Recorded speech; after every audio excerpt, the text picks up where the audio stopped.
Hey guys, it's Tainted Sun. I'm here to bring you another audio commentary to go with my series of articles on innovation.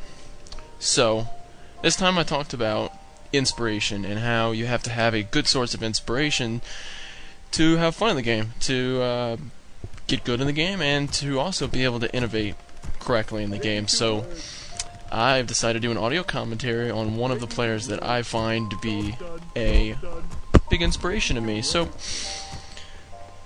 one of my favorite players to watch is Angry Korea Man. I think he's awesome. I think that overall, he's a hilarious guy to watch. His strategies are interesting. He obviously puts lots of thought into them, and I just want to do a game on it. So, or do an audio commentary on it. So why don't you guys go ahead and get it paused at the 1 minute and 30-second mark, and we'll unpause shortly. Let's unpause this in 3, 2, 1. Unpause. Alright. So basically, if you look up at Angry Korea Man's base, Blood Mage is just coming out. So, you see that he calls to arms a bunch of guys and runs over, and he's going to creep this camp here with the Renegade Wizard. In most cases, you could creep this with a few militia and a water elemental, and maybe a footman or two. But since he doesn't have an Archmage, obviously, he's going to have to creep it with Flame Strike. And because the creeps aren't the smartest of the bunch, they'll stand in the fire and take as much damage as possible, which is great, because it's his only way that he'll be able to kill the camp. And what you also realize is that most of his peons died, and it really doesn't matter, because the main point of his strategy here is to get his hero to level 2, which this camp does, and in some of the replays in the pack, he does the same thing to different camps. And his main reason for doing this is he's able to get Siphon Mana. And the great thing about Siphon Mana is it's able to keep his mana pool full the entire time.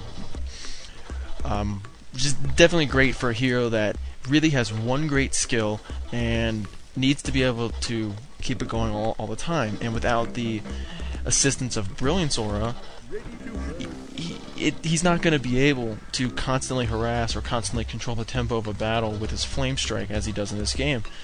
The other benefit is when he does decide to go harass the peon line, especially if he decides to go do it when he's level 2, which is what he would normally do, he's able to have the chance of getting level 3 during his harass. Now, if you're harassing with Flame Strike, you end up killing a lot of peons, which it's easy to do, especially if your opponent is out creeping or just multitasking in another area and doesn't really see your hero sneak up on them. You're able to get a level off straight peons. But if you get to level 2, it doesn't really give you any more advantage. Yeah, you have Siphon Mana then, but overall that doesn't help your harass any. Especially if the hero's not, if your enemy hero's not there. So, by getting level 2 before he starts his harass, he is able to get the chance of getting level 3, which means level 2 Flame Strike, which means every peon that got hit the first time is going to die the second time to Flame Strike, because of how powerful it is.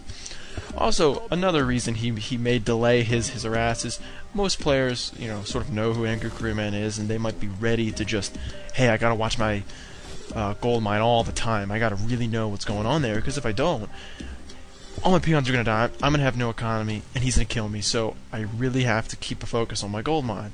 But if he delays, the player may say, hey, well, he's not really harassing, so I'm really not gonna worry about it.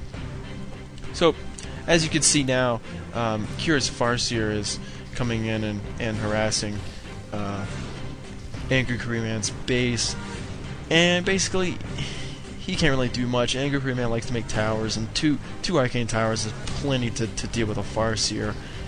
Even with level 2 wolves, for example, if he had them. And even in this case, he can deal with a couple grunts, but it seems like now there's 4 grunts there, and that may be a little too much for Angry Korea Man, so he decides to come back, which is a good idea. He didn't, however, decide to Flame Strike the peon line. I'm not totally sure why he did that. Maybe he was focused on his base, getting his towers up and building his his units, or his buildings, seeing as how he doesn't have any units. Angry Crewman never gets a barracks, and it's interesting that he can survive with only 3 or 4 towers, but the constant harass seems to throw most enemies off and win him games. So, something to try. He doesn't really mass towers all that much, just builds a few in the beginning, and then he gets his units to protect his expansions, which he's big on, most human players are, but Angry Crewman likes to play the game in a way that basically allows him to just have an economical advantage. He likes to harass the peon line, he likes to put up his own expansions, defend them heavily, and have a weak army, but he has an economy advantage, and as long as he keeps you from getting a mine, you're going to lose, because he can slowly kill your units and replace his own, and if you can't do that, you're going to lose. So, it's a very smart play. It's a very different kind of play than most people are used to. Most people just decide to have a micro war instead of actually going after what's important, going after tier 2 buildings when they come up, going after the economy, going after expansions. It's not always a micro war. It's, you win the game by killing the buildings, and if you're able to keep your buildings up and destroy all of theirs just with tanks or mortars and keep them from ever having economy, you win. That's how simple the game is. If you see now, Angry Crewman has just scouted out with his hero running through the towers there, that there is a tower push coming. Smart thing to do against a player who doesn't have any units early on, which Angry Crewman doesn't. If you look, he just got his workshop up. It's not even producing a unit yet, and he has 2. It is now. He's producing a mortar team, and he has 2 Arcane Sanctums, and I mean, he has no units, so it's a great thing to put a tower push on. The only problem is that Angry Crewman has towers of himself, and the Blood Mage is a great hero to counter towers, mainly because if demolishers are in the picture, he's able to flame strike them, and they're not really quick enough to move, and if your enemy who's doing the tower rush seems to have any lag, they're just not going to be able to move the demolishers out of the way quick enough. But great hero for this, the Blood Mages. So if you saw that in the center, Angry Crewman was forced to Town Portal, sitting in his base with low HP. Never good, but he has a priest, and that's his main strategy. He doesn't really worry about his heroes too much. He just gets his hero down and it teleports it out, and the priest heals it up. I mean, if you look at him now, he has 200, almost 300 HP, and 1 priest is healing him. So, really easy to get your HP back up with just a single priest that he just keeps in his base, sort of like a Moonwell.